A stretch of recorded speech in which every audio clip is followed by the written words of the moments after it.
Hello everyone, welcome to Digital System Design Laboratory. So initially I explained how to install Arduino and Proteus and the integration of Arduino libraries in Proteus environment. So today we are going to learn what is Arduino and different types of Arduino boards and their features and which boards we generally use. Then basic R system, their pin layout. Also, we learn about Arduino IDE software, where we generally run the code that is needed for Arduino board. And then we will focus on two tasks, two simple project, I can say. And at the end of today's lecture, I will explain a homework for you. So now, what is Arduino actually? So I think you already know microcontroller. In previous course, you already learned about microcontroller. So there are different types of microcontroller. This could be Atmega 328, Atmega 328P, Atmega 1260. So there are different models of microcontroller, and when you want to perform some task using microcontroller, you need other devices. For example, you may need a crystal oscillator. You also need some resistance, some capacitance, and other things. So with using only microcontroller, you can't use it in any project. You need other devices with it to work with microcontroller. There comes the Arduino. Arduino gives the facility. Arduino is actually microcontroller plus other components that we generally need with microcontroller. For example, if you notice here, this is actually a Arduino Uno board, the front view of Arduino Uno board. So this is the main microcontroller, and if you want to work with it, you need a crystal oscillator, which is given here. This is a crystal oscillator actually, and there are other different, let's say here, capacitance or also some resistance and other things. This is more like a PCB, right? Printed circuit board, where microcontroller and other peripherals are already connected. Here the power source. This is the DC jack through which we can give the power that is required for Arduino, and this is the a port through which we can connect Arduino to our laptop or computer through USB. So all of these things are integrated in this board, so that we don't need any of this separately. So if we want to use microcontroller, then we need this sort of power jack management. Also, programming the microcontroller is tedious as compared to programming of Arduino. So there are different hard jobs. If we want to perform our task in microcontroller, Arduino gives those facilities. That's why if we have this Arduino board, then it is quite easier to perform any of our projects. So that's why the Arduino. So I can say Arduino is actually a microcontroller based development board. So everything is there. If we want to perform any sort of projects, it is quite easier because all are there. Now different types of Arduino boards. So Arduino Uno R3 is the most common board. It is the most common. According to Arduino website, they have mentioned that people generally start their projects or work with Arduino Uno. So this is the most common, and as I already mentioned that Arduino is basically based on microcontroller. So Arduino Uno is based on Atmega 328P. So this is the Atmega 328P microcontroller. And there are different GPIO pins, that means general purpose input output. So these are digital pin. Here starting from 0 to 13, we have 14 digital IO pins for Arduino Uno. So along with this digital pin, there are also some analog pin here. If you notice, A0 to A5. So these are analog pins and these are digital pins.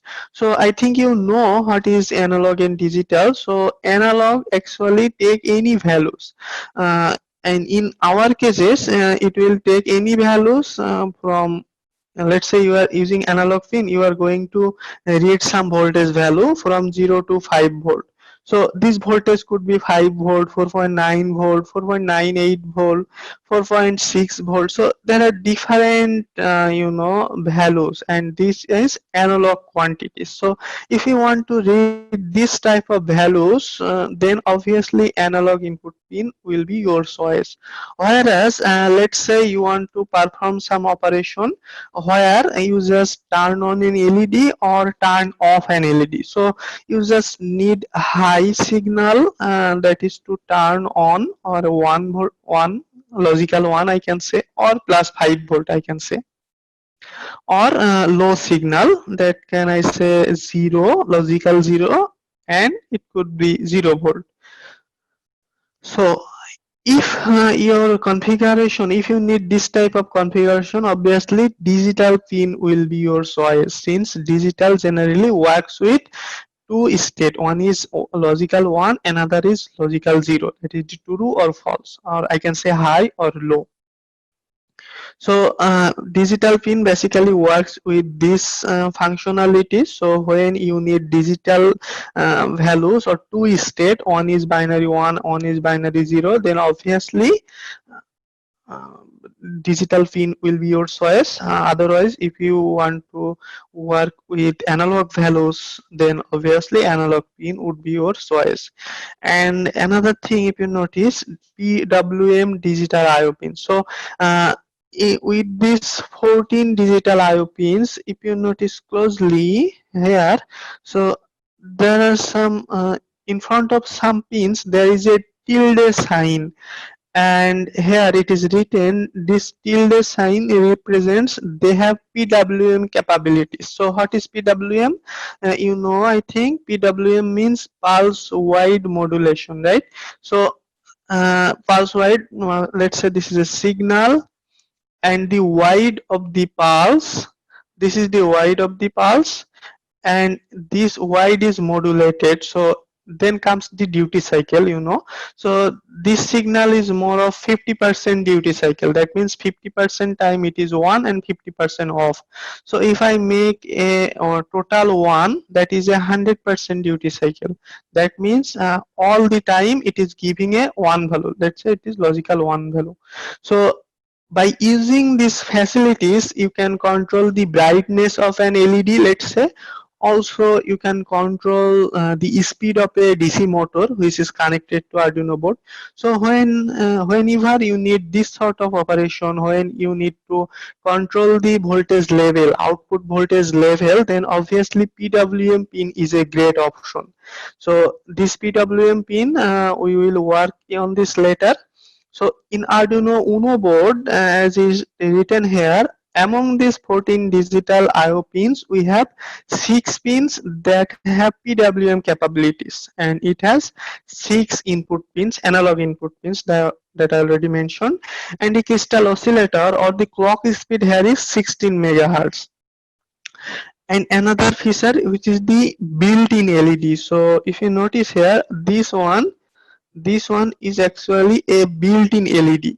So built-in LED, that means you don't need to connect any LED. If you want to check whether the Arduino board is okay or not, you can just write a program which will executed to show whether the LED is blinking or not, let's say.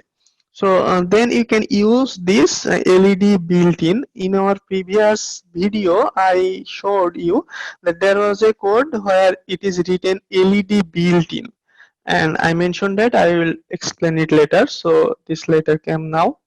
So LED built-in, that means this pin number 13. That's why in our previous circuit we connected an LED, an external LED, since in our Proteus we don't have the built-in LED.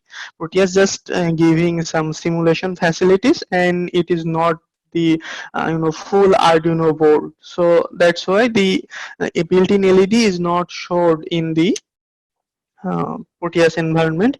Anyway, so to demonstrate it, we have connected an LED with pin number 13 like this in our previous experiment, and then there was a register and these sort of things. And in the Arduino code we have written it as LED built-in.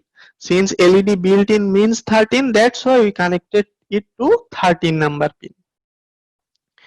So some other things in this Arduino board, I think all are mentioned. Okay, so now if you notice here, this is the reset button.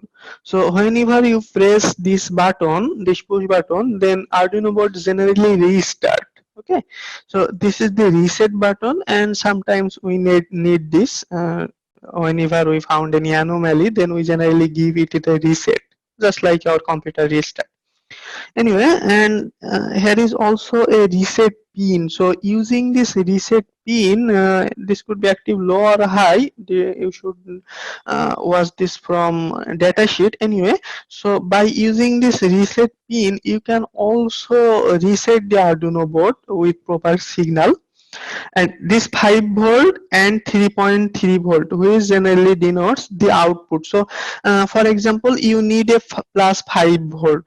So what you can do, you just connect an wire from here, so obviously you will get plus 5 volt. And let's say you need 3.3 volt, so you basically connect it from here. So these are just if you want these voltages, you can take as connection from here. And the next one, V in here.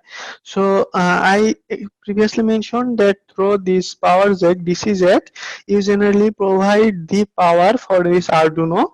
Also, when it is connected to PC through this USB, then obviously the Arduino board will take power from PC. So when it is not connected, then you may give power through this DC jack. Also, this V-in is a good option. Then through V-in you can give required amount of power. So you just connect some male pin here, so it will be powered one. So there are 3 ways to give power to this Arduino board. And another thing here, TX, RX. So these are transmitter and receiver pin. So for example, you are connecting Arduino with an Bluetooth module, let's say. Then obviously the Bluetooth module have some similar TX and RX pin.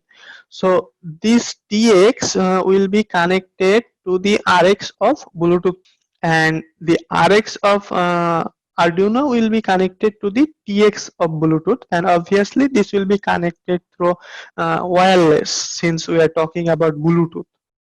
Anyway, so these are the pins that they will be communicating. So there could be different number of TX RX pin, and for Arduino Uno we have only one pair of pins for transmitter and receiver. Also we can use any other pin as TX RX, then we need to write something different in your Arduino code. Anyway, that's a different part. I'm not talking right now. So I think I mentioned the major components in the board. Now let's move on our next board. So Arduino Uno is basically overly used, most used, and Arduino Mega, which gives facilities to more number of pins. So if you are working with such a complex project, let's say, where you need many numbers of digital pins, then obviously Arduino Mega would be your choice.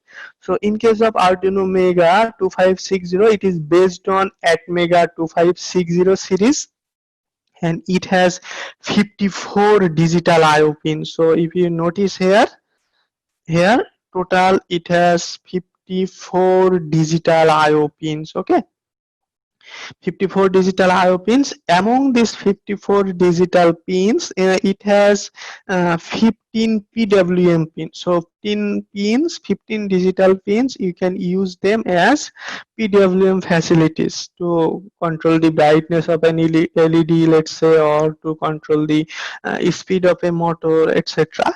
And it has 16 analog pin, and other configuration is just like the Arduino Uno board.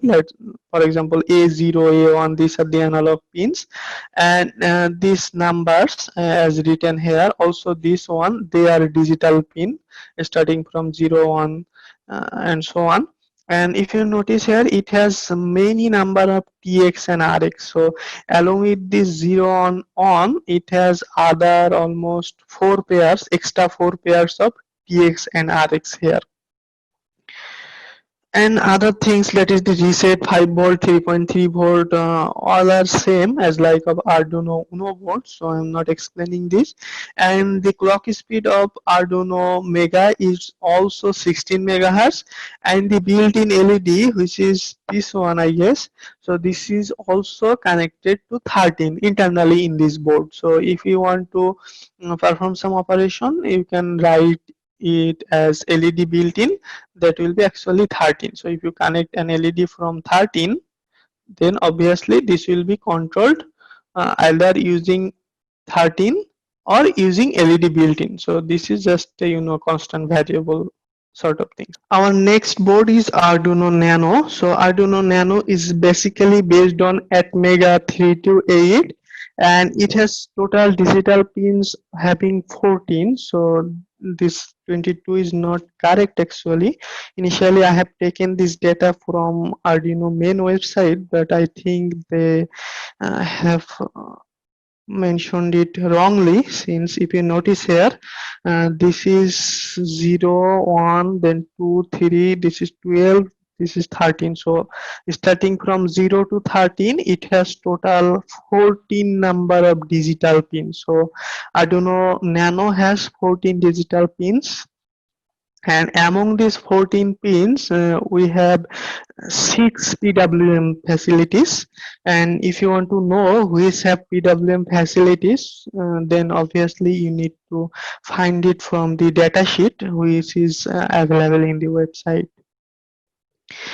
And next, it has 8 analog input pins starting from A0 to A7. These are the analog input pins, and this is the main USB facilities here. So through this you can connect it in PC. And there are also this V in, and if you notice, this is very smaller in size as compared to Arduino Uno or Arduino Mega. So let's say if you are doing an experiment or a project where space is a very crucial factor, so then obviously Arduino Nano will be your choice. But if you want to perform task using Arduino Nano, then you need to be very good at soldering, because in the previous boards, for example Arduino Mega, these pins, you can just put a male male wire here anywhere, then it will be connected. But in case of Arduino Nano, it is not connectable to that male wire. You need to have soldered here. So you need solder, and you need very precise soldering, because all pins are very adjacent to each other. That's why you need to be very good at soldering. So this is the Arduino Nano board I just explained. And the next one, now we have two tasks. First, on the blink, that is control an LED using Arduino.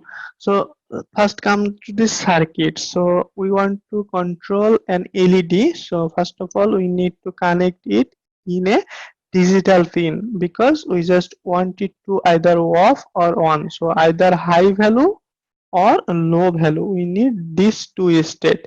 That's why we have connected to pin number 13. Okay, so with pin number 13 we have connected an LED and a resistance with it, then a ground. So this circuit is quite similar to the previous one that I mentioned in previous video. Anyway, so in the code that I previously didn't explain, so let's come here. So in any Arduino code, we generally call the Arduino code as Arduino use case in terms of Arduino terminology. So in any Arduino use case, there should be minimum two functions.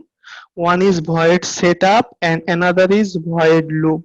There could be many more functions depending on your work. For example, you can write many user defined function, but minimum it should have these two functions. One is void setup, another is void loop. So what does this void setup do? Within this void setup function, you generally write that lines of code which will be executed once when Arduino powers on.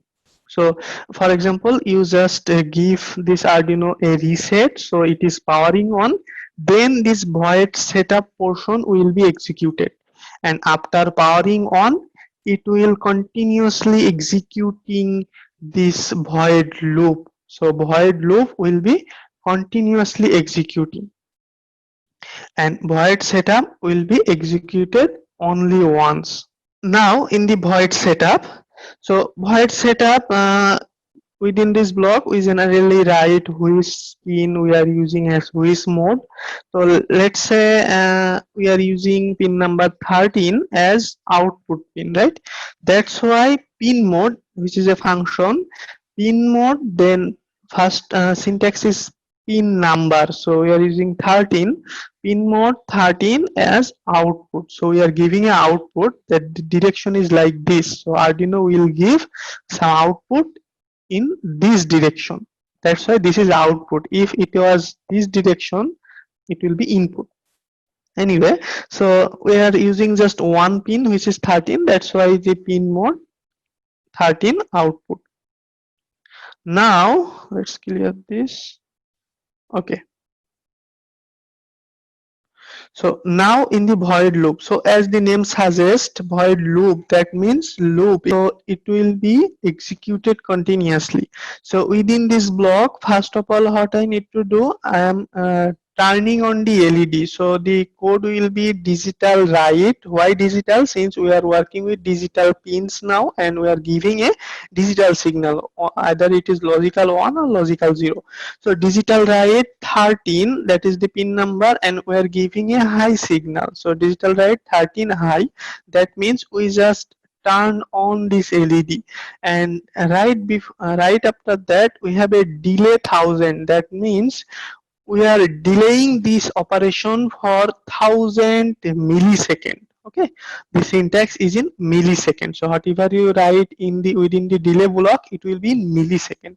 So you are waiting for 1000 millisecond, so you just turn on the LED, and you turned on for 1000 millisecond. So for 1000 millisecond it is turned on. So when 1000 millisecond has passed, you have written digital write 13 low. That means you just turn off this LED again. So initially it was 1. So let's say this is LED, it is on for 1000 millisecond, then it goes off again. And for how many times? It is 1000 millisecond again. So again it is off for 1000 millisecond, and since it is a void loop, that means it will start executing again from the beginning here. So again it will turn on for 1000 millisecond, and again it will turn off for 1000 millisecond. So this process will be continuing as long as Arduino has power supply. Okay, so this process is continuous, and this pin mode will executed only once when Arduino starts. So void loop will start executing continuously. So this is our basic program, and in your home I think you should uh, develop this circuit, and also you may change the values in delay. For example, you may write in fast delay as, let's say here 50, and here let's say 2000. Then you will observe what are the effects. Through this you can understand what are the effects of this delay and how can you find your desired response. So this is our task 1. Our next task, which is the analog input. So here you are going to control the frequency of LED blinking. So just like our previous task, here we want to connect an LED with pin number 13. Let's say this could be any other pin, pin 12, 11, 10, 8, any digital pin.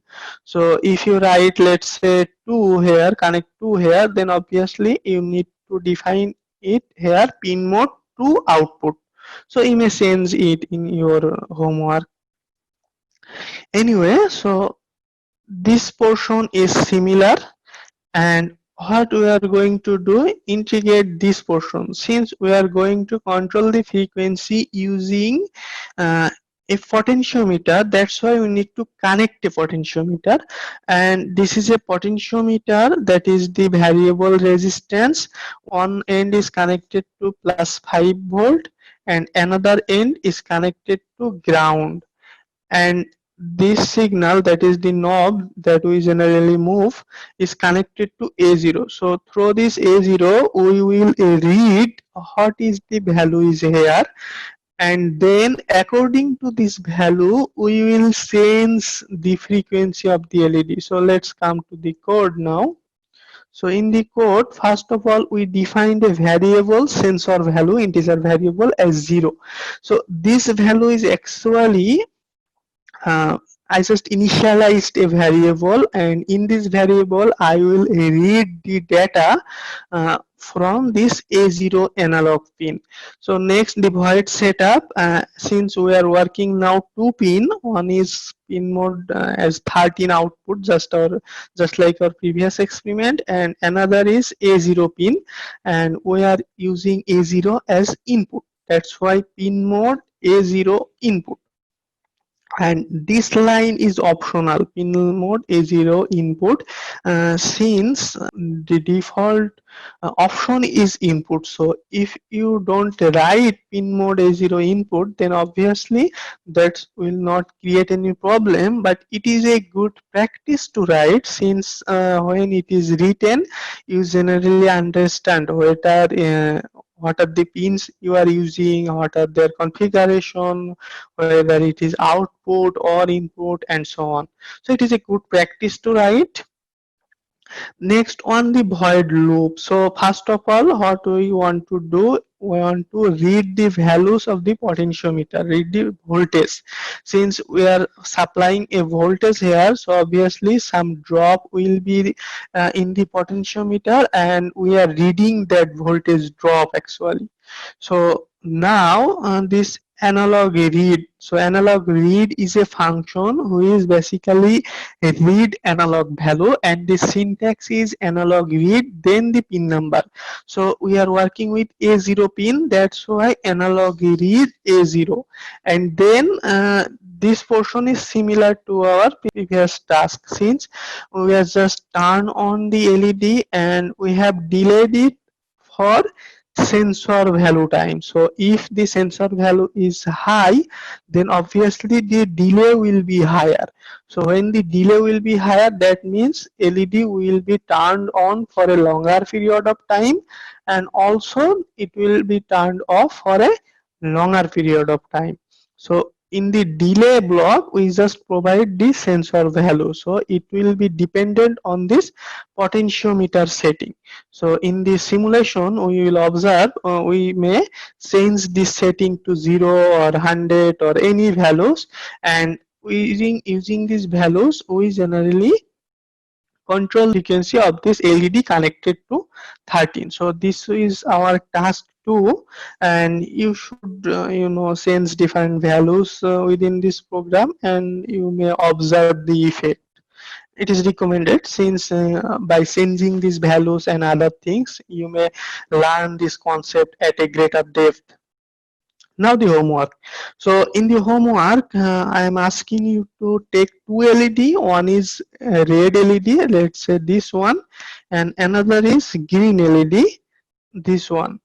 and also you want to perform this same blinking task, but the condition is when red is on, green is off, and vice versa. So let's say initially red is on and green is off for a time defined by sensor value, right? Since I written here with an interval set by potentiometer. So similar to task 2, you will take input, analog input from a potentiometer, and it you will give delay as defined by the potentiometer. So after this delay, green will be on and red will be off. Okay, then after same types of delay, red will again turn on and then green will turn off. So this is your task, and if I want to give you some hints, so the circuit configuration will almost like to this task 2, this one, but you want to integrate another LED. So you will connect any LED in any digital pin just like this one, and since you have inserted another, you are using another pin, so in the void setup you need to define this pin, and also within this void loop you need to write necessary code so that both LED will blinks. So I think I have covered all of the topics in this lab sheet. Now it's time to perform this task in Proteus. I will show you, don't worry, so stay with me.